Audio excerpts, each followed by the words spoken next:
కాంగ్రెస్ పార్టీకి దెబ్బ మీద దెబ్బ.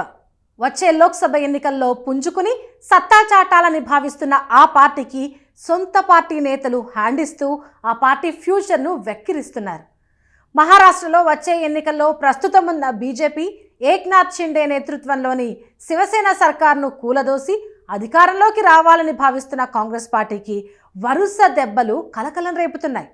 కాంగ్రెస్ పార్టీ ముఖ్య నేతలు ఒకరి తర్వాత ఒకరు పార్టీకి గుడ్ బై చెప్తూ ఉండడంతో గ్రాండ్ ఓల్డ్ పార్టీ కక్కలేక మింగలేక అన్నట్టుగా నిట్టూరుస్తోంది. తాజాగా మహారాష్ట్ర మాజీ ముఖ్యమంత్రి, పార్టీ కీలక నేత అశోక్ చవాన్ కాంగ్రెస్ పార్టీకి గుడ్ బై చెప్పడంతో అక్కడి రాజకీయాలు హీటెక్కాయి.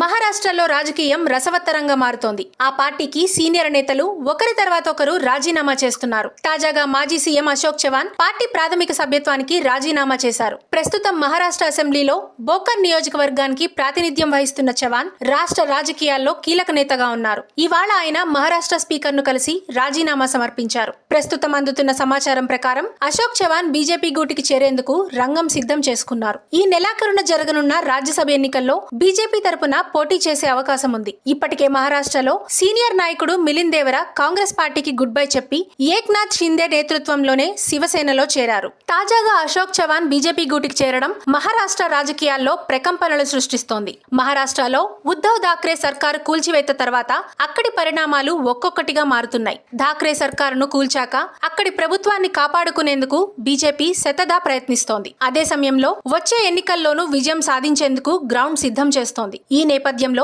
కాంగ్రెస్ పార్టీని పూర్తిగా నిర్వీర్యం చేయాలని ఆ పార్టీ యోచిస్తోంది. వలసలతో హస్తం పార్టీకి ఊపిరాడకుండా చేస్తోంది. త్వరలో జరగనున్న అసెంబ్లీ ఎన్నికల్లో మరోసారి అధికారాన్ని దక్కించుకోవాలని బీజేపీ సర్వశక్తులు ఒడ్డుతోంది. ఓవైపు బీజేపీని బలోపేతం చేసుకోవడంతో పాటు మరోవైపు చీలిక వర్గాలైన శివసేన, ఎన్సీపీలను సైతం తగిన విధంగా తీర్చిదిద్దే బాధ్యతలను బీజేపీయే భుజస్కంధాలపై వేసుకున్నట్టు కనిపిస్తోంది. ఇటీవల శరద్ పవార్ నేతృత్వంలోని ఈసీ ఝలక్ కూడా ఇందులో భాగమని చెప్పాల్సి ఉంటుంది. ఎన్సీపీకి పార్టీ పేరు, సింబల్ లేకపోవడంతో వచ్చే రోజుల్లో రాజకీయాలు ఎలా మారుతాయన్న దానిపై ఆసక్తి నెలకొంది. తాజాగా అశోక్ చవాన్ రాజీనామాను పార్టీ నేతలు జీర్ణించుకోలేకపోతున్నారు. పార్టీలో అన్ని స్థాయిల్లోనూ పనిచేసిన నేత కీలక సమయంలో పార్టీకి గుడ్ బై చెప్పడం నమ్మక ద్రోహమని కాంగ్రెస్ వ్యాఖ్యానించింది. అభ్యర్థుల ఎంపికపై రాష్ట్ర పార్టీ చీఫ్ నానా పటోలేతో చవాన్ కు విభేదాలే ప్రస్తుతం ఆయన పార్టీ మారడానికి కారణమని తెలుస్తోంది. మహారాష్ట్ర మాజీ ముఖ్యమంత్రి శంకర్ రావ్ చవాన్ కుమారుడు అశోక్ చవాన్ నాందేడ్ ప్రాంతంలో గణనీయమైన ప్రభావాన్ని కలిగి ఉన్నారు. ఈ మార్పు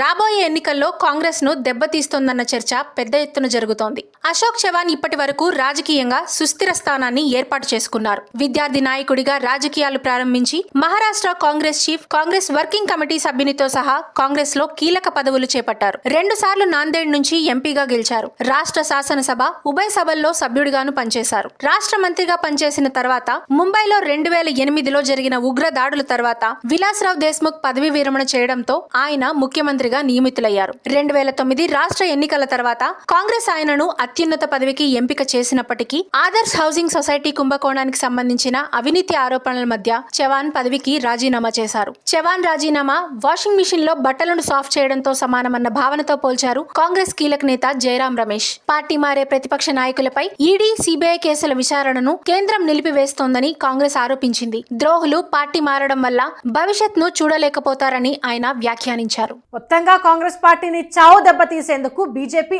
అన్ని అస్త్రాలను ప్రయోగిస్తోంది. ఒక రాష్ట్రం తర్వాత మరో రాష్ట్రంలో కాంగ్రెస్ పార్టీని దెబ్బతీసేందుకు ప్రయత్నాలు ముమ్మరం చేస్తోంది. దీంట్లో భాగంగా బీహార్లో ప్రభుత్వం మార్పిడి, ఇప్పుడు తాజాగా లోక్సభ ఎన్నికల నేపథ్యంలో మహారాష్ట్రలో కాంగ్రెస్ పార్టీని డ్యామేజ్ చేసేందుకు అన్ని అవకాశాలను పరిశీలిస్తోంది. అందులో భాగమే అశోక్ చవాన్కు రాజ్యసభ ఎర.